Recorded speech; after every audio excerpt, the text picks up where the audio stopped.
السلام علیکم ورحمۃ اللہ وبرکاتہ۔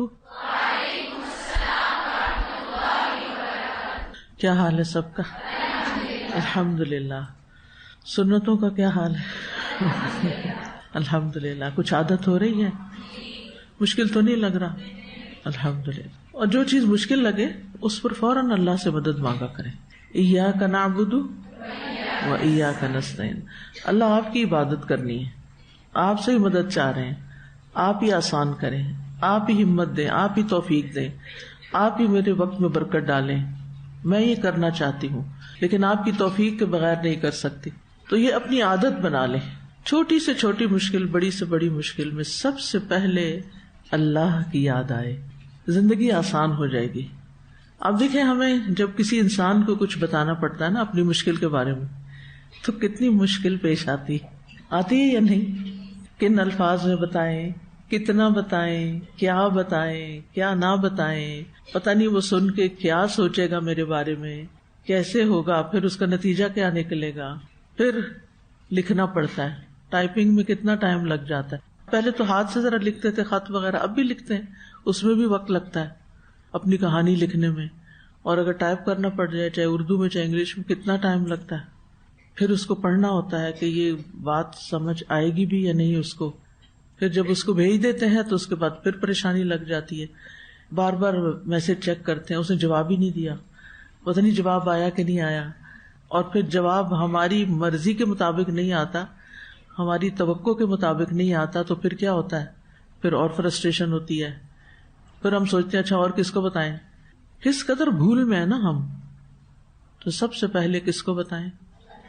اللہ کو، جو پہلے سے ہی ہمارے حال کو جانتا ہے، لیکن اس کو پسند ہے کہ بندہ اپنی حاجت میرے سامنے رکھے۔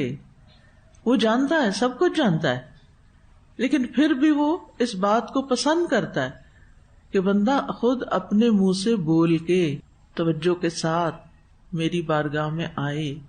کیوں؟ کون یہ چاہتا ہے کہ آپ اس کے پاس جائیں؟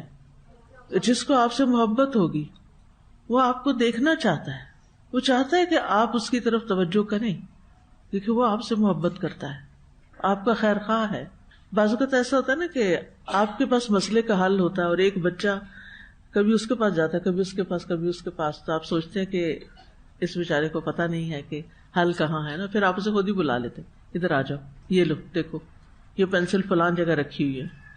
یا بعض اوقات آپ کو نظر آ رہی ہوتی ہے، اس کو خود نظر نہیں آتی، وہ صوفے میں کہیں اٹکی ہوئی ہوتی ہے، اور وہ میری پینسل کہاں گئی، میری پینسل کہاں گئی، اس سے پوچھ رہا، اس سے پوچھ رہا، پتہ آپ کو ہے۔ پھر آپ اس کو کہتے ہیں وہ دیکھو فلان جگہ لگا، مسئلہ حل ہو گیا۔ اب ہوتا یہ ہے کہ جب ہم سب سے پہلے اللہ تعالیٰ کے پاس چلے جاتے ہیں نا، تو اللہ تعالیٰ کی رحمت ہماری طرف متوجہ ہوتی ہے۔ اللہ تعالیٰ قریب ہے، مجیب ہے، نہ لکھنے کی ضرورت ہے، نہ سوچنے کی ضرورت ہے، بس جو دل میں ہے اپنے دل کے احساسات اللہ تعالیٰ کے آگے رکھ دیں، اللہ تعالیٰ سے بات کریں، اللہ تعالیٰ سے دعا کریں، اللہ تعالیٰ اس کو قبول کرے گا، اللہ تعالیٰ آپ کو حل سجھا دے گا، اللہ تعالیٰ آپ کو وہ جگہ بتا دے گا جہاں آپ کو اس مسئلے کے حل کے لیے جانا چاہیے، وہ رہنمائی کر دے گا۔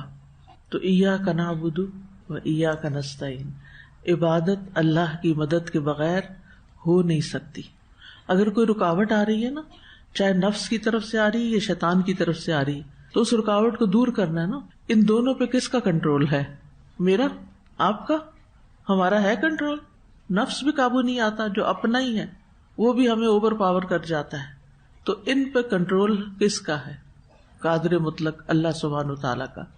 لہٰذا اللہ تعالیٰ سے مدد مانگے، اللہ تعالیٰ میں نے یہ سنتیں پڑھنی ہیں، آپ میرے لیے آسان کر دیں، آپ میرے اس وقت میں برکت ڈالیں، میری زندگی سے فضول اور بیکار کام نکال دیں، تاکہ مجھے وقت ملے کہ میں افضل ترین کاموں کی طرف متوجہ ہو جاؤں۔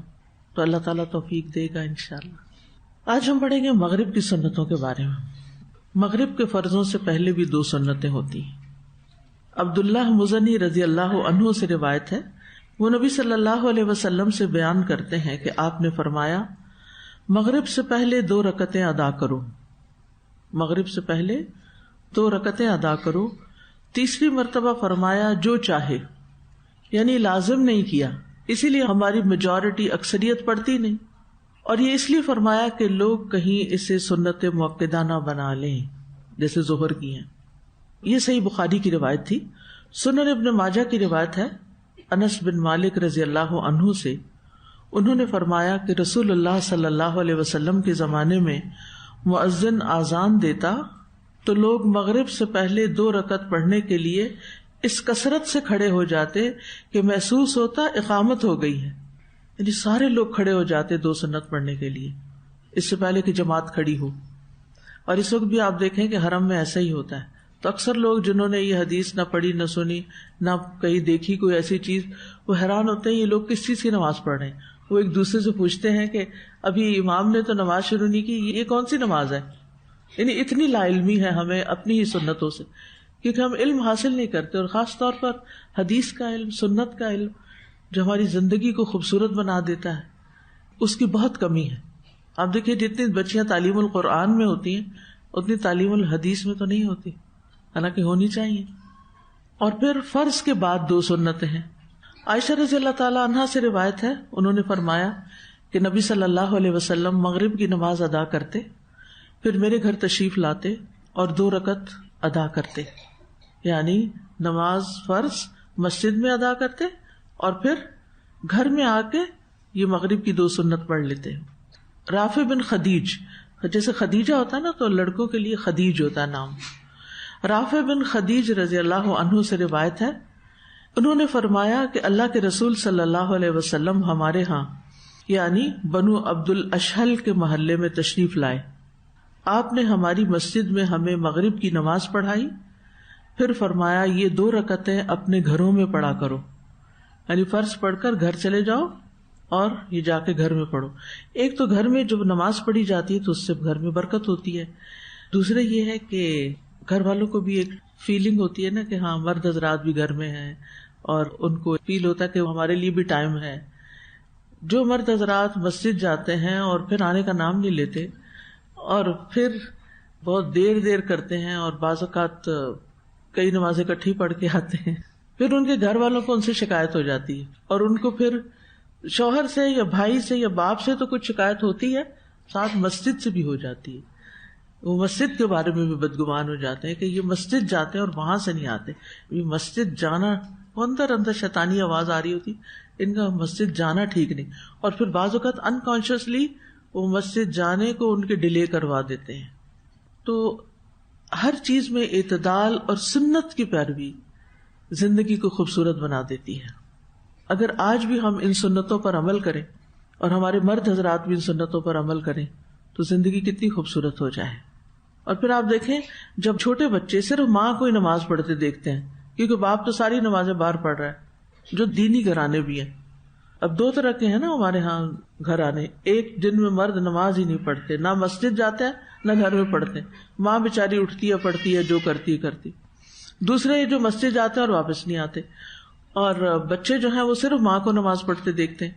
تو ان چھوٹے لڑکوں کو مسجد جانے کی عادت ہی نہیں پڑتی. پھر تو اگر ہم صحیح سنت پر آ جائیں تو ہر چیز اپنی جگہ پر آ جائے گی اور ایک خیر نہیں کئی طرح کی خیر نصیب ہوگی. اس بات کو یاد رکھیے گا.